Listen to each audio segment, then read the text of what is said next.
What is up, everybody? Welcome to Main Street Fire Rescue. Vlog number 2 for the night. I just had another idea that I had to get out there. And please, let me know what you guys think and gals think. Let me know how you feel about this. If I'm on the right track or if I'm way out in left field on this. Also, if you like all of this stuff, feel free to give me a like. Give me a comment. Give me a subscribe. We're so close to hitting that monetization number. Thank you all again for your support. And again, what I'm about to talk about, I'm not necessarily attacking anybody individually. I'm more of I'm attacking the situation because I think it's a bunch of BS. And it's a really, really good indicator of where, especially the Gen X, or Gen Z, Gen Y. Is it? Yeah. Whatever.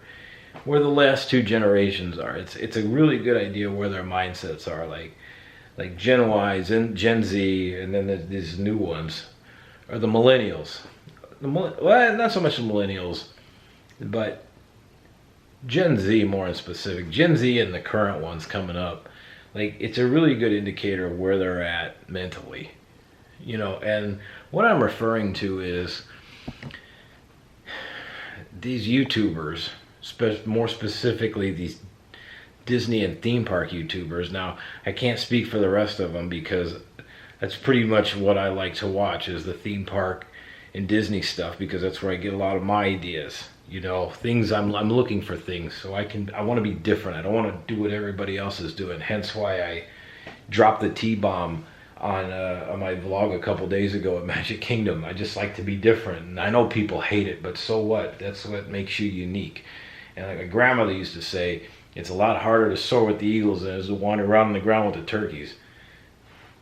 And I just want to be different. And I know people aren't going to like it.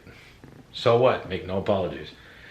And anyway, there's been a trend out there with some of these younger YouTubers. And I've seen it a little bit with the older ones, but mostly it's with the ones that are about in their late 20s, approaching 30.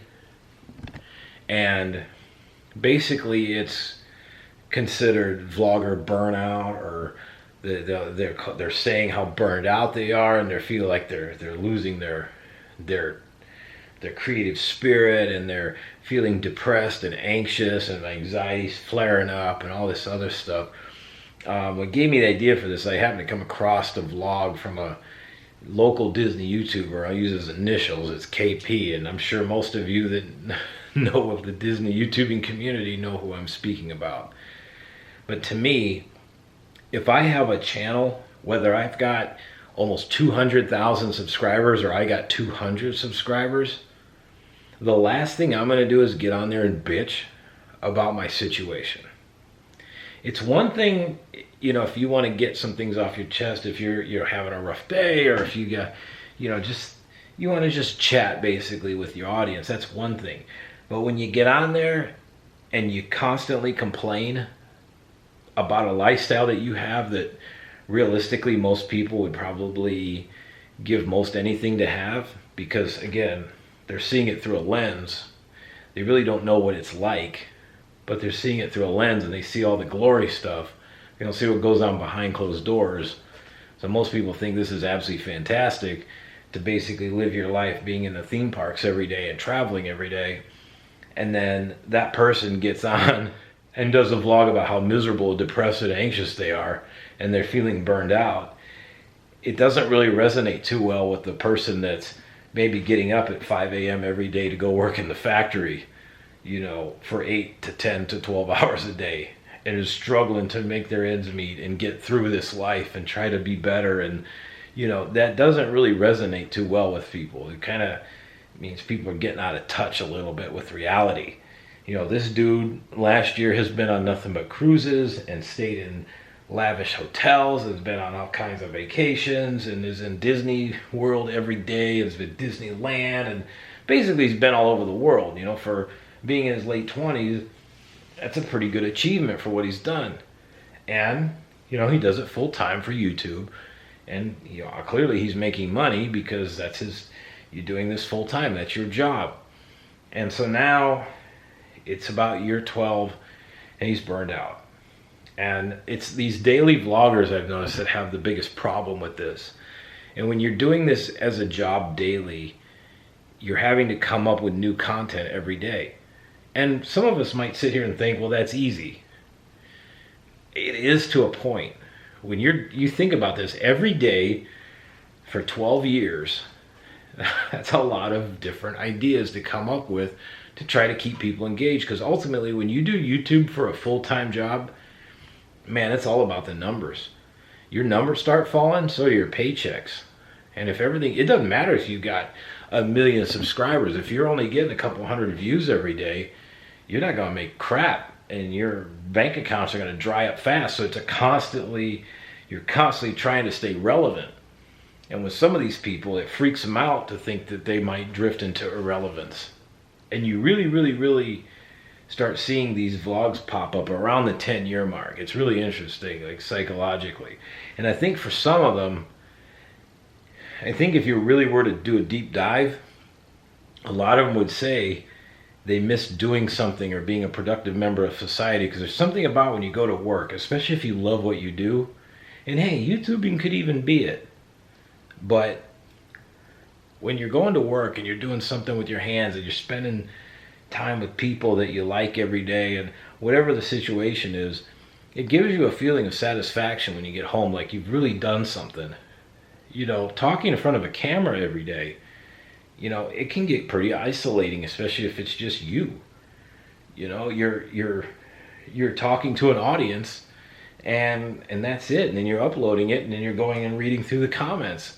You know, chances are you might meet somebody that knows you when you're out and about, but unfortunately some of these people are such, which is really weird, because they put themselves in front of a camera, but then they go out and they're such freaking introverts, they don't want to talk to anybody. I'm like, it's very strange when you think about it. But anyway, this dude was going on and on about how he's burned out and how he's, you know, maybe he needs to take time off, and on and on and on. And the dude got roasted in the comments because, you know, a lot of people that have been with him for a long time, you know, they watch as an escape from whatever they're going through. And so if they're struggling, and then this dude's freaking going off about how he hates life, it doesn't really resonate too well with people, especially the ones that might have a pretty difficult job, you know. And I'm sorry, but I do YouTube video vlog creations. I could be considered maybe a content creator if you wanted to call me that, because that's what this is. But I will tell you this, in no way, shape, or form is this more difficult than being a paramedic or being a firefighter or working in a foundry or working in a factory or doing a sales job or whatever it is you might do. This is simply talking to a camera, trying to be funny, trying to be interesting, for maybe you know, 20, 30, 40, 50 minutes a day, and then go up, edit and upload, and do it again tomorrow. Like, the people that sit there and make this sound like this is some arduous task, they've lost all touch with reality. I mean, straight up. I mean, do you all agree with me on this, or am I on my own? You know, somehow or other, I work 2 full-time jobs. I'm a paramedic, and then I work for oral surgery as well. And not only that, but I still find time to get my workouts in most every day, 5-6 days a week, whether it be at 4 a.m. in the morning or at night when I get home. And on top of that, I manage to get everything else done and still find time to do all this. Now, if I can work 2 full-time jobs at 6 days a week, sometimes 7, and still manage to get my workouts in and get everything else that needs to be done for daily life, and still get my time to relax and enjoy my life, what the hell is your excuse if vlogging is your full-time job? Honestly, can you honestly answer that? And I get why people do feel burned out. It happens in any job, in any career. You know, in firefighting, once I hit year 8, 9, it really started. I'm like, I had a moment. I'm like, do I want to keep doing this, or do I want to do something else? Like, I understand the feeling. I really do. Like, Because everybody hits that point when they question themselves of, is this the right profession? Am I doing what I should do? And if you have a doubt and you feel like you need to do something else, then go do it. Nobody's going to fault you for that. There's people that become doctors at age 60, for crying out loud. People that become lawyers in their late 50s, 60s. Like, people change all the time. And realistically, while I think that full-time YouTubing would be fun, it's not something I'm ever going to do. Because I love what I do for my regular career. And I can't imagine not doing that. I help people every day. As they said on the first day of firefighting, you are a public servant. You serve the public. From the homeless to the millionaires, you will serve everybody with no difference. And that's what I do. I serve the public. I'm there to help people that are in need. Yes, do I get frustrated with the crap they come in with sometimes? Yes, but I'm still going to help them, and maybe use that time for a little education. So next time they might be like, oh wait, do I need to do this? Yes. There's always room to learn and talk to people, but nobody's doing that these days. Everybody, you ask young kids, what do you want to do when you grow up? They all say the same thing, TikTok star or YouTuber. Well, I hate to say it, but if everybody grows up doing YouTube or TikTok, then our country is going to fall apart, because there's going to be no doctors, there's going to be nobody to take care of sick people, there's going to be no firemen, no police, nobody to make stuff, there's going to be no construction workers, there's going to be nobody to sell anything. Everybody's just going to be making videos. It's not realistic. Who knows where this channel is going to go. Like I said, if it takes off, it takes off. So be it. I'm still going to do what I do because I truly enjoy it. So all of you out there that are complaining about how hard life is because you only went on 10 cruises, or you've been on a vacation every single week, but life is hard because you have to upload, and man, shut the hell up. Just shut up. And if you need a break, take a freaking break. That's understandable. I take vacation. Everybody has to take a vacation, but you don't have to make a big flippin' deal out of it. You have to be like, hey man, I'm going on vacation for a couple weeks. I'll see you when I get back. I got some videos to fill in while I'm gone, but I'll see you in a couple weeks. That's it. But everybody's got to make a big flippin' deal about it to try to get those sympathy points. And unfortunately, for this dude, it backfired. And I think for a lot of people, because there's been some others that have done this, it's backfired for them too, because people are tired of hearing people complain about how hard their life is when all they do is talk to a camera all day. Yes, is it challenging? 100%. But is it the same as working as a nurse, a doctor, or a paramedic, or a fireman, policeman? No, not even close. Not even close. Doing this right now is not as hard as making entry through a front door of a residence that's on fire, and you got to crawl your ass through that heat and smoke with a hose line trying to find somebody that's trapped in there, and then get that person out to safety. Like, are you kidding me right now? This is not that difficult. And I don't care what people say, you will never convince me that this is harder than anything like that. Or the people working in the foundry slinging iron around all day, or working on the iron workers, working at 200, 300, 400 feet in the air. Welders trying to get that perfect bead on the weld so it holds firm and perfect. All that stuff.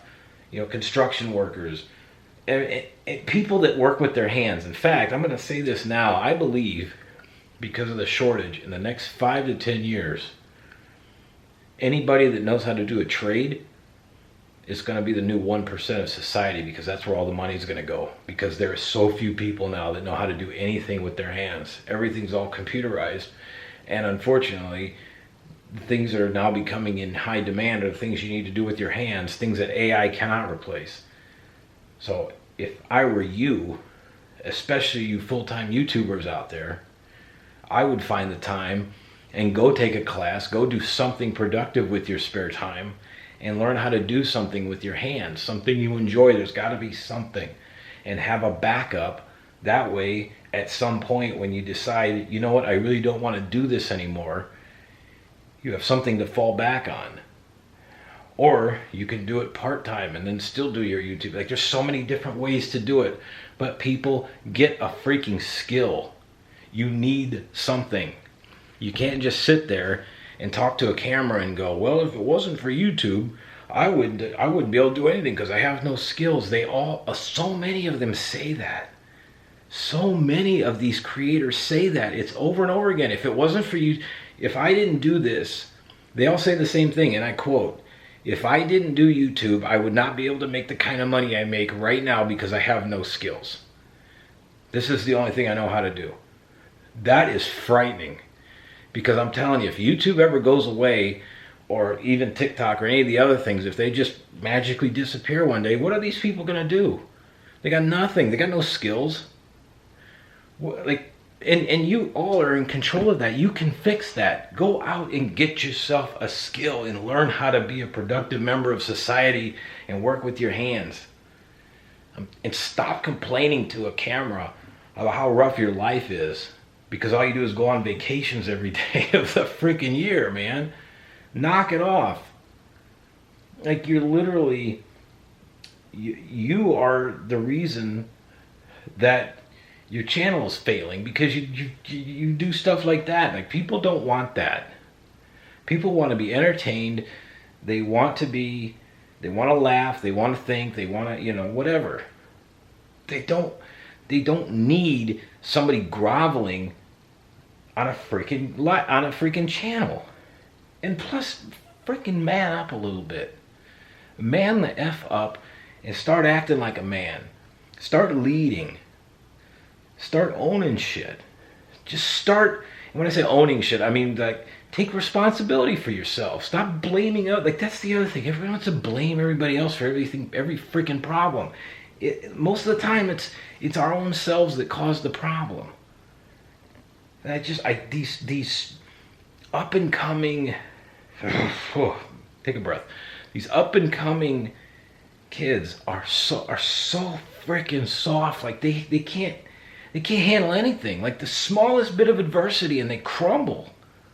Like, what are we gonna do in a couple of years? Like, especially if things really go south, like, they're not gonna know what to do. They've never had, realistically, we haven't had any bad times. I don't know if you want to count the couple years ago, but everything bounced back really fast from that. The last major economic downturn was 2008, 2009. Most of these kids were really young and not working. So if you think about it, they've never experienced anything like what happened in 08, 09, or before that.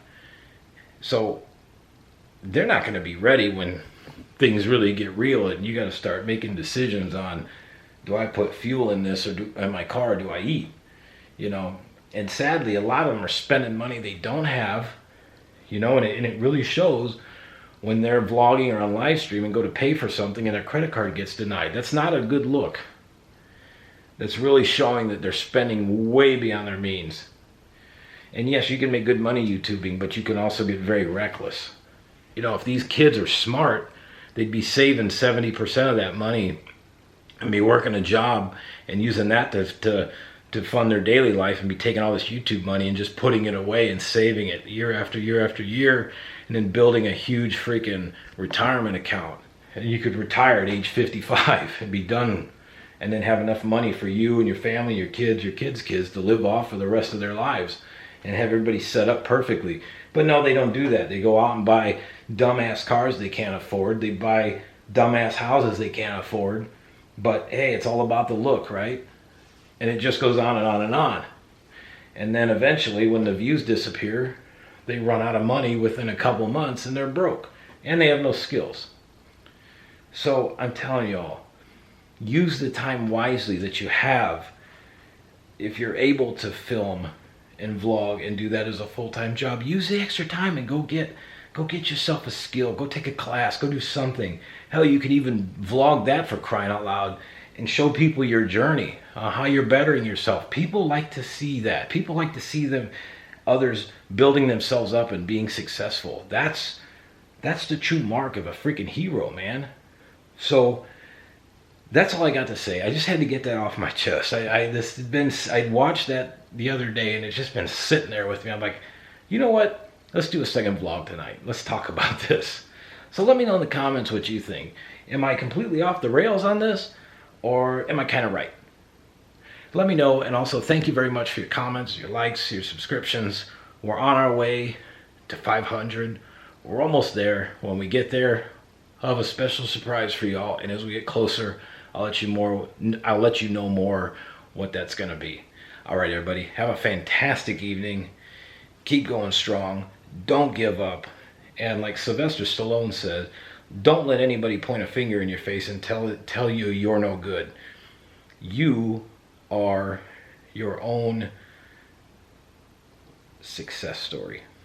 You will make it if you believe, and don't be afraid to go through the hard times, because that's what makes you stronger and will make you enjoy the good times even more.